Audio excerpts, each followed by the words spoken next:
Call of Duty, The Last of Us, Skyrim, titans of the video game industry. Despite ups and downs, what do all of these video games have in common? Some games set precedents. Some games redefine the industry. Some games are more than just an art medium. Over the past 30 years, video games have come and gone, but some stick around. Some have everlasting life. Some leave a legacy. And that, ladies and gentlemen, is what we're talking about today. Given that the new Super Mario movie is getting ever closer to being released, why not talk about the game that pioneered its way and changed a generation? So let's put on our wing caps, weirdly grab a hold of the Nintendo 64 controller, and save the princess. Super Mario 64 was released in North America on September 29, 1996, and to many people's curiosity, this was likely their first time to experience the power of the Nintendo 64. Sure, most people at the time were not shy to Mario and his plumbing and jumping escapades, but now it was the Italian plumber's first adventure in the third dimension. Although, in my opinion, I haven't seen him do much plumbing. Boss, I don't know what these people ate, but there's a lot of turtles coming out of there. It's me, Mario! Hello! It all starts with Mario's jovial face, showing off that 64-bit 3D rendering power, and oh, what's this? Nintendo has given me the power to play with Mario's face. Well, don't mind me if I pull on Mario's nose with the same strength I used to pick my own. Oh, wow, yeah. After spending some time in the select file menu with music that goes way harder than it should, Mario receives a "you up" text from Princess Peach, inviting him to the castle because she's baked a cake. Mario is a man of many talents and knows exactly the plumbing needs of a princess. So, the second Lakitu, the best cameraman 1990s technology has to offer, is done with his flyby of the castle. Mario warps out of a green pipe, looking for some cake. And thus, our adventure begins. Once you enter the castle, a calming yet elegant song begins to play, and Mario is met with a variety of doors to choose from. This is where you will be spending most of the game, inside the castle hub world. Instead of progressing level to level, players now have the choice to choose what level they want to tackle first. Assuming, of course, they have the right amount of power stars. Which is the name of the game, by the way. Open a door, jump into a painting, complete the mission objective, and receive your power star. The more you collect, the more castle doors you'll be able to unlock, and the new worlds you'll be able to see. The more doors you unlock, the more power stars you can collect. It's an addicting cycle of gameplay. Exploration is fun and rewarding. Navigating the hub world is quite simple too. There's the foyer, the downstairs, upstairs, and a few other smaller areas. The hub world itself holds a few secrets too. Exploring the hub world will reward players with hidden levels and power stars. Gameplay consists of a few different mission goals: climb to the highest point, boss battles, race, slide, defeat a certain number of enemies, etc. While this is linear in modern gaming, Mario 64 gives players an unreal amount of freedom for the time. You see that mountain? Let's climb it. Hey, I wonder what's at the bottom of this water. Let's find out. Boy, this Haunted Mansion level sure is scary, but I'm sure everything's fine.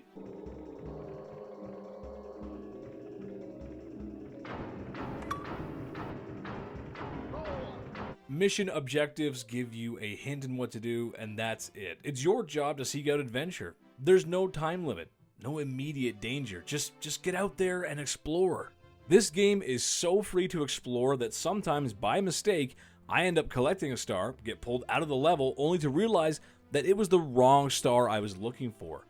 There is a linear list of stars to collect, and sure, some things cannot be completed without doing other tasks first, but you can do 3 stars in one level, 4 in another, or do your best to polish them all off at once. For a game that came out in the mid-90s, it's a welcoming level of depth and choice, and arguably more choice than some games today. In pursuit of a thick slice from Princess Peach's cake, the player will adventure for around 20 hours, which is healthy even by today's standards. Most of the 15 courses featured in Mario 64 feel uniquely themed and stylized from each other. Tick-Tock Clock and Rainbow Ride come to mind, but there's a lot more. You got your desert world, you got your snow world, you got your fire world, and maybe the best water world ever made. Exploration is a driving factor in the game, as previously mentioned, but it also wouldn't be a Mario game without some whimsical worlds, wacky obstacles, and platforming fun. To help Mario on his platforming adventure, there's 3 brand new power-ups to unlock. All power-ups need to be unlocked via secret switches and are acquired in levels by picking up caps that are found in color-coordinated blocks. Blue for Vanish, red for Flight, and green for Metal. Vanish Mario has the ability to phase in and out of certain walls and blocked areas. Wingcat Mario has the ability of flight, or more like gliding. Lastly, my favorite, and simply because of the music, is Metal Mario, which grants Mario invincibility and the ability to sink underwater. Because why not? While these abilities are all fun on paper, they're more just situational and not something you can carry with you, as they only last a short while. These power-ups do grant Mario access to parts of levels and power stars that would normally be restricted, not to mention the 100 coin stars. Red, blue, and yellow coins all count towards the total. There's a lot of coin collecting, so, in other words, tell them to bring me my money. Since this was the Nintendo 64, levels are small compared to today and made of a simple range of geometry. Now, I can't prove it, but it feels to me like some levels were either evolved from test levels or perhaps maybe made first in development.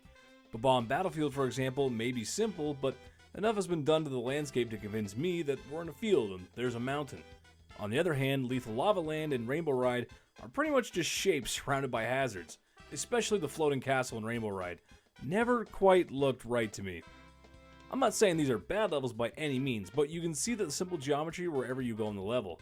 Essentially what I'm saying is, while all levels are fun to explore, some levels are just video game levels because they're in a video game, and there's nothing wrong with that. Some of my personal favorites include the Bowser stages. These levels play more like Mario's previous adventures, just in a 3D space, while also providing some challenging moments. Naturally, these levels end with a duel against the big bad boss daddy of them all, Bowser.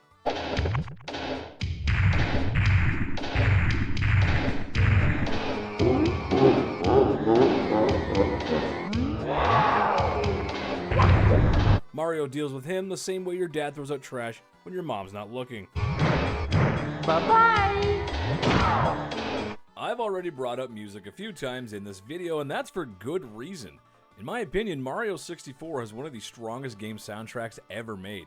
And that's because it was composed by the man, the myth, the legend, Koji Kondo. A quick Google search will show you the man's accolades. Mario, Zelda, and so many others. Look how happy the boy is. He's so happy. Oh, we're not worthy. Nostalgia aside, these tracks all sound great even if they were crammed into a memory drive that couldn't hold a small JPEG. The soundtrack has variety and oftentimes is thematically tied to the level it was made for. The castle music sounds regal. Cool Cool Mountain sounds like winter or Xmas, and Lethal Lava Land makes me feel hot and spicy. Although that may be unrelated. It's fair to say that even if you haven't played the game, you might recognize some of the music, as it's been burned into video game history because it's so catchy and memorable. The music in Mario 64 was like any other at the time. The Italian Plumber got the orchestra treatment, and that's not just what your weird cousin likes to do on a Sunday night. It means you get songs like this.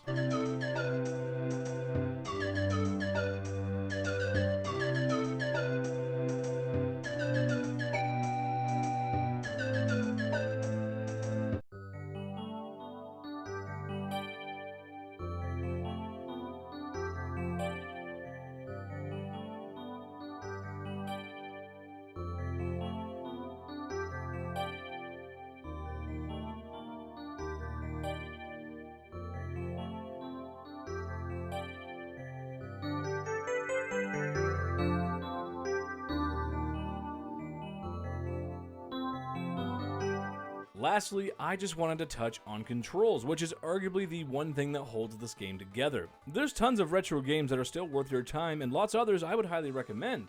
Sadly though, some games have not aged well.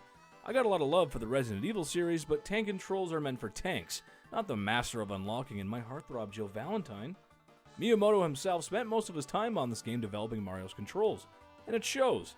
Long jumps, triple jumps, backflips, somersaults, slides, kick, punch, and crawl, all being handled for the first time with an analog stick.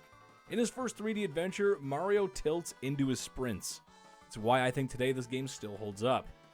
Now, I'll admit, there has been some aging. When I said Lakitu was the best cameraman 1990s technology had to offer, I meant it. We've just got better camera control today. And if you are going to play this game, I would recommend playing on literally anything but a Nintendo 64 controller. Humans have 2 hands, not 3, Nintendo. In conclusion, years later, of course, some things aren't going to age well. In my opinion, the game shows its worst age in camera control. But apart from having a stubborn cameraman who has the same skill of a film school dropout, there's so much to love and admire.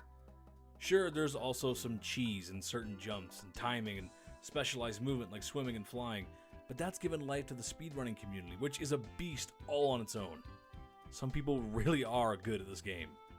In a quest for a thick slice of cake, Mario will run, jump, and fly through worlds filled to the brim with charm as players explore every nook and cranny looking for power stars to thwart Bowser's plans. Every square inch of level was designed by a small team of passionate developers who had a creative idea that was ahead of their time, all accompanied by a soundtrack composed by a man who will go on to create so many more iconic sounds. Fun and smooth controls, despite limitations, made exploration a treat, and made a game that inspired so many more in generations after. Super Mario 64 was a pioneer that was so successful, it also became the status quo. The legacy of Super Mario 64 will live on as one of my personal favorite games of all time, and one of the most influential games of all time. And to be frank, there's nothing quite like turning off the lights, grabbing a blanket, and snuggling in as Mario 64 takes you on an adventure in 1996 and beyond. So go figure that Super Jumpman Mario would make the legacy of a great leap forward from 2D to 3D, and not just jump, but stick the landing. I want to thank everyone for watching. If you enjoyed, please like, subscribe, and share for more. I've got lots more great content in the way, including more skits, more videos like these, and of course, I stream every weekend on my Twitch channel. I'll leave a link in the description. Thank you so much. Have a great day.